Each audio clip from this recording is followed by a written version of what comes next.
All right, now we talk about demonic perpetration and the imagined phenomena from it. All right, now obviously, most of you targeted individuals, most targeted individuals I see, they focus their energy on electronic harassment, and they do get the sense, feeling, and they do notice that their inner voice, inner conversation, personal voice, personal talk, is being seen. And they would say that it's some kind of remote neural network they're connected to, or hive mind, or direct energy weapon that is tapping into their personal conversation. But to see a personal conversation, remember the conversation that is being seen here is not physical. They're seeing your imagined conversation. Can you, if you say it out loud, doesn't it sound? It's a case of where fact is stranger than fiction.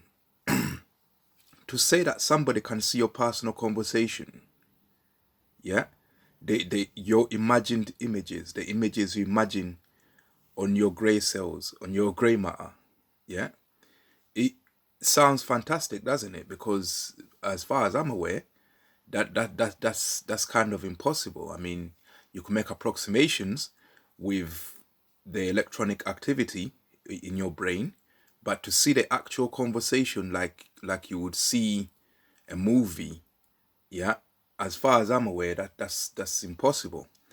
They could put a chip in you, but how's the chip gonna see the whole conversation? We don't know what consciousness is for us to be able to target an object. Like, that's what that object is, targeted with this device, or that antenna, or that receiver or sender. So, but to see your personal conversation, only another human being can see that. A machine can't. A machine will translate and modulate and transform, but it cannot see the actual, to get the actual conversation in its fullest, with all the dimensions, the feeling, the images, the actual subject matter. Sometimes the things we think about do not involve the visual cortex. And if it doesn't involve the visual cortex, how is somebody going to see it? You're trying to describe something that has no image attached to it. So, perpetration of a demonic kind, yeah, that's the only way that they can see what you're seeing, your personal conversation in your head, yeah, because the personal conversation in your head is not like typed out words. These are not words you're typing out that somebody can read. These are things you're actually feeling out rather than imagining, yeah. Feeling is also part of the imagination process, yeah. For someone to see the conversation you have with yourself doesn't involve real phenomena. It involved imagined phenomena. For someone to see imagined phenomena, it's impossible. It's imagined. It doesn't exist. It's an imagined phenomena. Yeah. So the only way you can see it is if you take another imagined phenomena, which is somebody else's consciousness, and you couple that on there. It's kind of like a hive mind, but I wouldn't call it like that, because that implies so much electronic devices that you lose the point. If you say hive mind, you start concentrating on the electronic devices they've got, and you forget the actual minds that you're hooked up to. Yeah. So I call it demonic activity.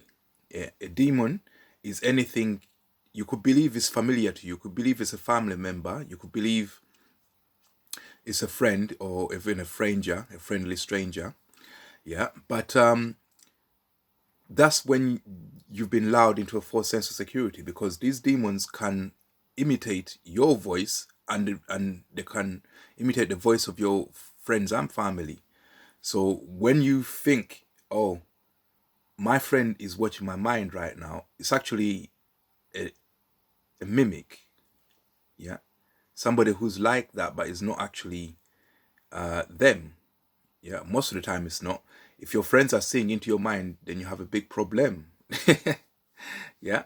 So Most of us get comfortable when you sense someone in your mind and you sense as a family or friend, you get comfortable. You put your guard down because that's a friend or family. But what I'm talking about is the emergent health problems that that likens people who are like, they're called familiar spirits in the Bible. Yeah, they will give you the sense that this is someone you know, a friend or a family member, when it's a demon already. Yeah, so you have to watch that demonic activity in your mind when you think that this is somebody that I know who's watching my personal conversation and you tolerate it. Yeah, it could be a demon making you feel like it's somebody that you know. You fight everything that's in your mind, even if you think it's someone that you know, especially if you think that it's someone that you know, especially if you think it's someone that is familiar to you.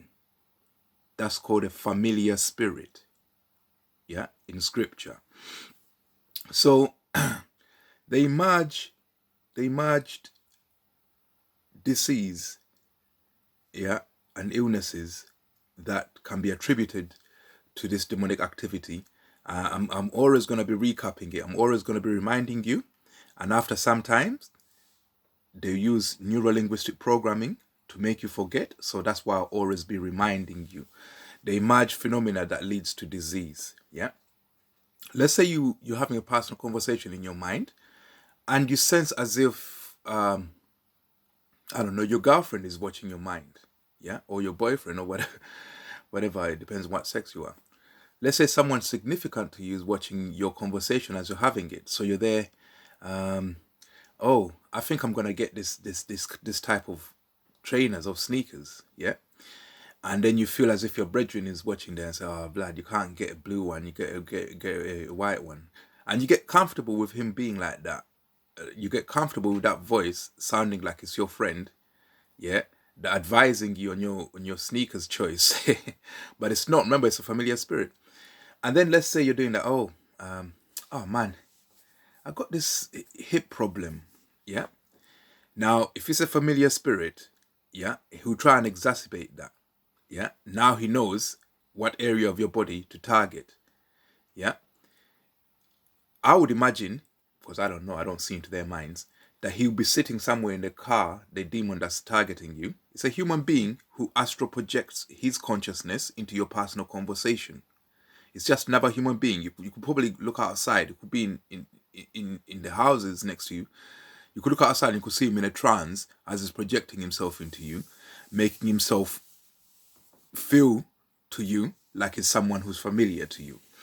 Yeah. Now you've just given him a piece of information that you have something wrong with your hip. Now, every other thought you have, he'll be thinking of, he'll be looking at your thought processes, seeing you going from thought to thought. As you transition from one thought to another, he's going to start to make himself feel like his hip is hurting. But in transition, you could confuse that for you feeling like your hip is hurting. He does that 2 or 3 times. Sure enough, you, through the nocebo effect, will start to make your hip start to hurt. It's you who's doing it to yourself. It's you who's giving you the disease.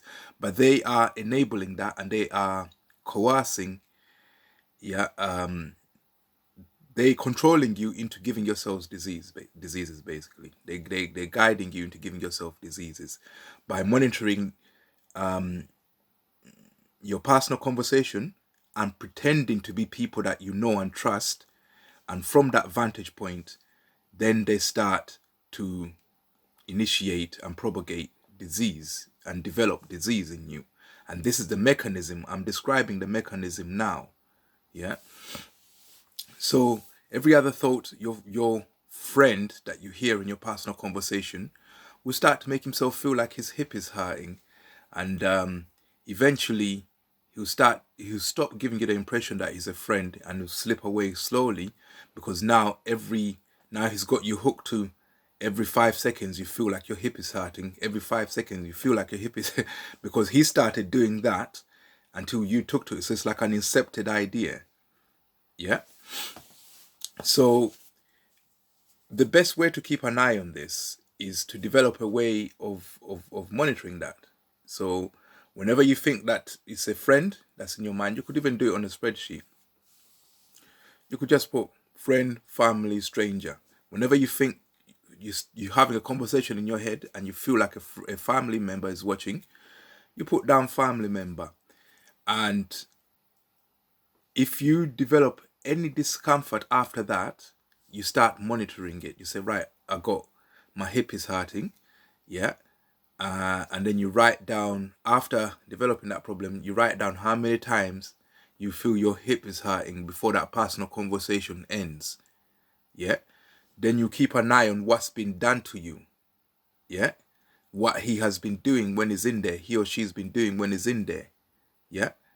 And if you've experienced that like 5 or 6 times during that personal conversation, you need to detox yourself, reprogram yourself, take control of yourself, and start telling yourself that there's no hip problem. It's just that familiar spirit that was doing it. Once your mind can see logic, once you can tell your mind, yeah, what the reason was, yeah, and it makes sense, yeah, the pain will go away most of the time. Yeah. So this is the update that I have on my personal story, which has always been the same.